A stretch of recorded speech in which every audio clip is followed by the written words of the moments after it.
તો એમાં નામ અંગે પ્રશ્નો આવ્યા છે.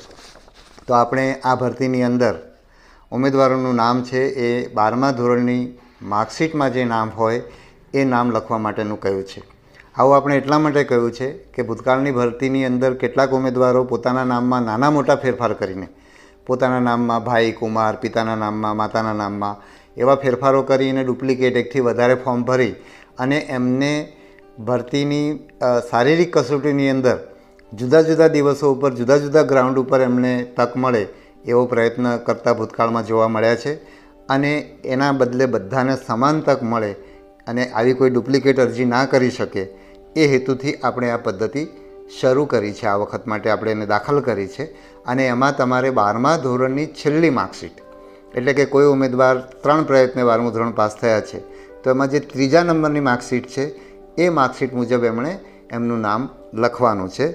પછી કોઈક ઉમેદવારે ઉમેદવારો બહુ સારી રીતે વિચારે છે.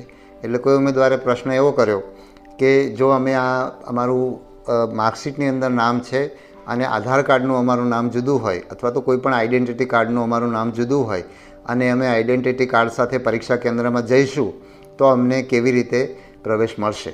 તો એના માટે પણ અમે ઉકેલ કરી લીધો છે કે તમારા કાર્ડમાં અને તમારી 12માની માર્કશીટમાં જુદું નામ હોય તો તમારે કાર્ડની સાથે પણ માર્કશીટ લઈને જવાનું રહેશે.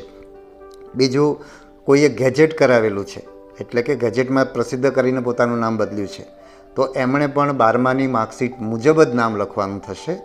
અને એમને નિમણૂક વખતે એમને ગેજેટ મુજબનું નામ દાખલ કરવામાં આવશે. એટલે અત્યારે તેમણે 12માની માર્કશીટ મુજબ જ નામ લખવાનું છે. કોઈએ એવું પણ પૂછ્યું છે કે અમારે ડિપ્લોમાની અંદર માર્કશીટ નથી હોતી તો તમારું જે ગ્રેડ સર્ટિફિકેટ છે એ પણ તમારી માર્કશીટ છે.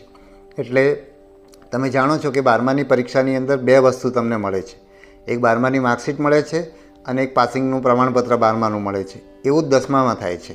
એટલે ડિપ્લોમાની અંદર તમે કયા કયા વિષયમાં કયા ગ્રેડ મેળવ્યા છે અથવા કયા માર્ક્સ મેળવ્યા છે એ તમારી માર્કશીટ છે અને એમાં તમારું જે નામ હોય એ મુજબ તમારે નામ લખવાનું છે.